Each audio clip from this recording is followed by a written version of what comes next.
bersamamu. Inilah Injil Yesus Kristus menurut Lukas.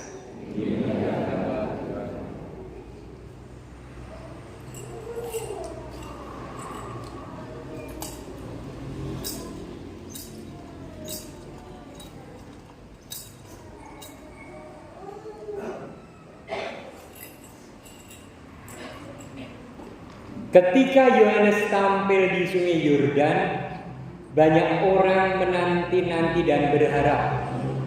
Dan semua bertanya dalam hati tentang Yohanes kalau ia adalah Mesias. Karena itu Yohanes berkata kepada semua orang itu, "Aku membaptis kamu dengan air, tetapi Ia yang lebih berkuasa daripadaku masih akan datang.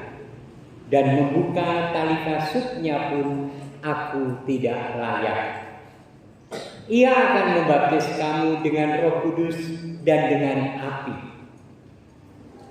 Ketika orang banyak itu semuanya telah dibaptis, dan ketika Yesus sedang berdoa, setelah ia juga dibaptis, terbukalah langit dan turunlah Roh Kudus dalam rupa burung merpati ke atasnya. Dan terdengarlah suara dari langit, "Engkaulah anak yang kukasihi, kepadamulah aku berkenan." Demikianlah Injil Tuhan. Terpujilah Kristus.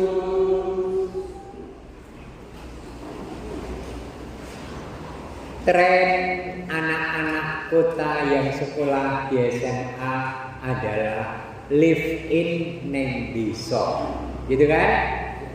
Dan hari ini pun anak-anak saya di kelas 11 live in di keluarga-keluarga di sekitar Bedono ini. Sebenarnya mereka atau anak-anak itu live in untuk apa sih? Biasanya sebelumnya ada perundingan antara pihak sekolah dan keluarga.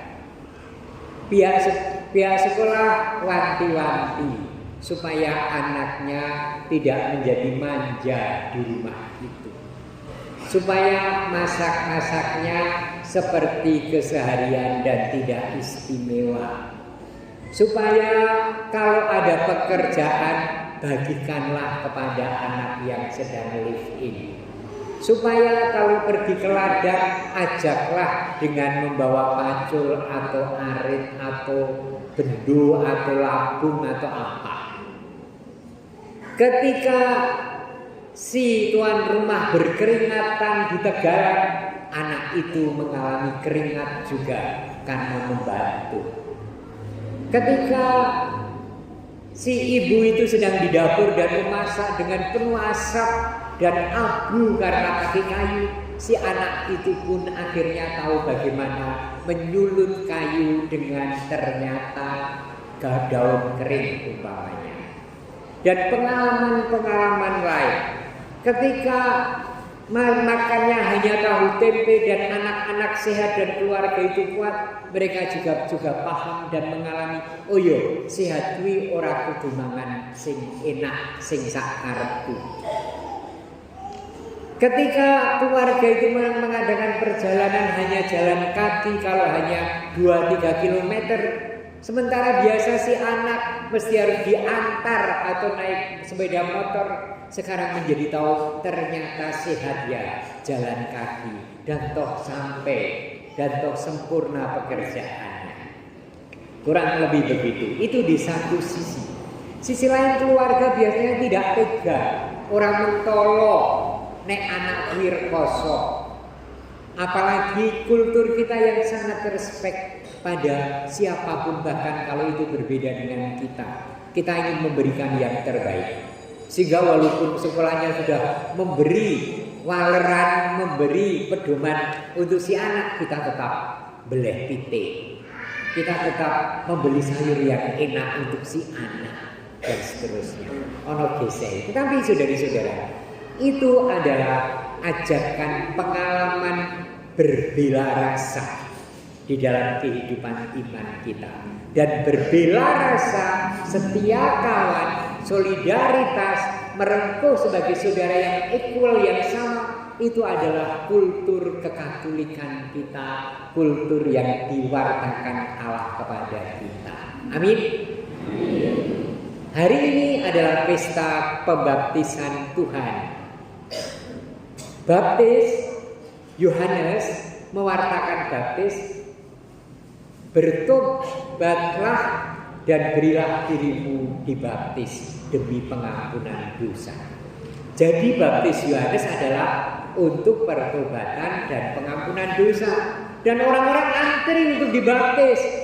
Lah kok Gusti Allah ngantri supaya dibaptis? Berarti Tuhan berdosa. Tentu saja tidak dalam konsep semua orang bahwa Tuhan itu berdosa. Tetapi nyatanya Tuhan Yesus antri untuk dibaptis Yohanes dan baptisannya adalah untuk pengampunan dosa. Terus satu kata yang tadi saya ungkapkan, bela rasa. Tuhan yang tidak berdosa total menjelma menjadi manusia dengan lahir di Bethlehem, di kandang total kan. Kemudian menghayati kemanusiaan dalam pergulatan hidup bersama keluarga dan sesama di kampung dimanapun Tuhan berada, dan mengalami kemanusiaan dengan ikut dibaptis tanda pengampunan dosa. Tentu saja tidak berarti yang antri itu berdosa. Tentu saja Tuhan yang dibaptis tidak berdosa. Tetapi itu menyatakan solidaritasnya dengan kita yang berdosa. Tetapi itu ingin mengatakan bahwa aku hadir juga dalam ketidaksempurnaan hidupmu. Aku memahami pelanggaran dan dosa, dan aku akan menebusnya. Tuhan yang berbela rasa. Itu inti pewartaan hari ini dengan perayaan pesta hari pembaptisan Tuhan hari ini. Maka pesan untuk kita adalah jangan pernah lelah untuk berbela rasa. Yang namanya berbela rasa pasti keluar dari dirinya sesuatu yang dibagikan. Tenaga yang mengeluarkan keringat. Rasa jijik karena ternyata yang diminum itu dari sumur yang dekat kandang loh Mi. Gitu kan kalau orang kata, yo seger ki jebule ndak apa-apa itu Mi. Nah, solidaritas, bela rasa. Ternyata kalau aku membeli beras sekilo berapa sekarang bersekilo beras kurang lebihnya 16.000. Ini harus aku habiskan satu piring dan tidak boleh saya buang-buang. Karena saya tahu dulu saya ikut petani yang untuk menjadi beras prosesnya 4 bulan. Kehujanan dan panas terik. Antri air untuk sawahnya dan saya ikut. Jadi kemudian tumbuhlah respek pada pengalaman orang lain sebagai pengalaman dirinya sendiri. Bukan hanya memahami. Dan itulah Tuhan Yesus dengan pembaptisan Yohanes.